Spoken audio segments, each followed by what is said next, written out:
Beauty and the Beast. Many years ago, deep within a shadowed forest, stood a grand and majestic castle, once filled with music, light, and endless celebration. A young prince lived there, proud of his beauty and obsessed with appearances. He cared little for kindness and even less for the hearts of others. One stormy night, an old beggar woman came to the castle gates. She asked for shelter from the cold and offered a single golden rose in return. The prince, disgusted by her shabby appearance, mocked and rejected her. In an instant, a swirl of shimmering green and golden light filled the hall. The old woman transformed into a powerful enchantress. Angered by the prince's cold heart, she placed a curse upon him, turning him into a terrifying beast. All the servants were transformed into enchanted living objects: a clock, a candelabra, a teapot, brooms, spoons, and more. The golden rose became a magic rose, doomed to slowly lose its petals. The enchantress declared, "Only when you learn to truly love another and earn their love in return before the last petal falls will the curse be broken." From that night on, the castle fell into silence and shadow, and the beast began to lose hope that anyone could ever love him. In a small village not far away lived a bright, kind-hearted girl named Belle. She loved reading more than anything, losing herself in stories about far-off lands and grand adventures. Belle lived with her father, Maurice, an eccentric but gentle inventor. In the same village lived Gaston, a self-absorbed hunter admired by everyone except Belle. Gaston constantly proposed to her, certain she should be his wife. But Belle refused. She longed for more than a life defined by someone else's ego. One day, Maurice set out to present his new invention at a fair. But on the way, he became lost in the eerie forest. Wolves attacked, forcing him to seek shelter in the mysterious castle.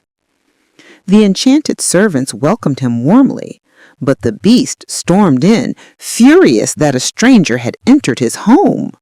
Maurice was thrown into the dungeon.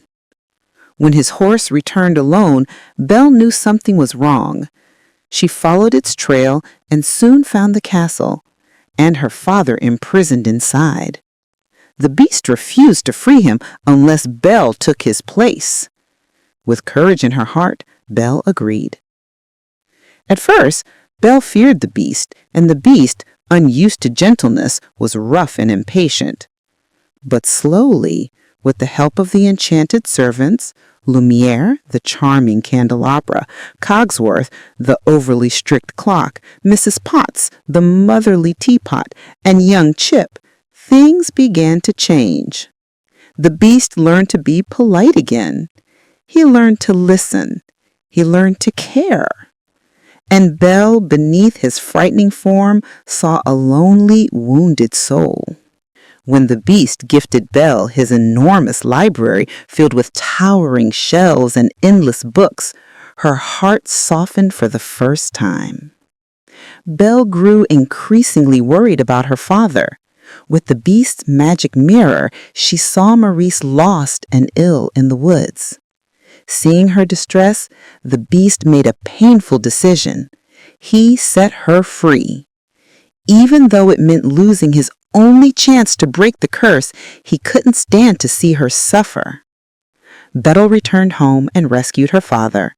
But Gaston rallied the townspeople, manipulating them into believing the beast was a monster who must be destroyed. Armed with torches and pitchforks, the villagers marched to the castle. Inside, the enchanted objects fought bravely to protect their home. Meanwhile, Gaston climbed to the tower and attacked the beast. At first, the beast didn't fight back, his heart shattered by Belle's departure. But then, He saw her. Belle had returned. Hope surged within him, and he fought to defend himself. Gaston, defeated, begged for mercy. The beast spared him, only for Gaston to strike again from behind. The beast was gravely wounded, and Gaston slipped and fell into the depths below. Belle rushed to the beast's side as the final petal of the rose fluttered to the ground. Tears fell from her eyes as she whispered, "Please don't leave me. I love you." Her words were the spark the curse needed. A brilliant golden light swept across the castle. The beast rose into the air, transforming, limbs narrowing, fur disappearing, until a human prince stood before her, gentle and radiant. The servants transformed back into people. The castle returned to life, and joy filled every forgotten corner. The ending. Belle and the prince found each other not through appearances, but through courage, kindness, and the willingness to see beyond what the eye can show. And the once cursed castle became a home of light, music, and love once more.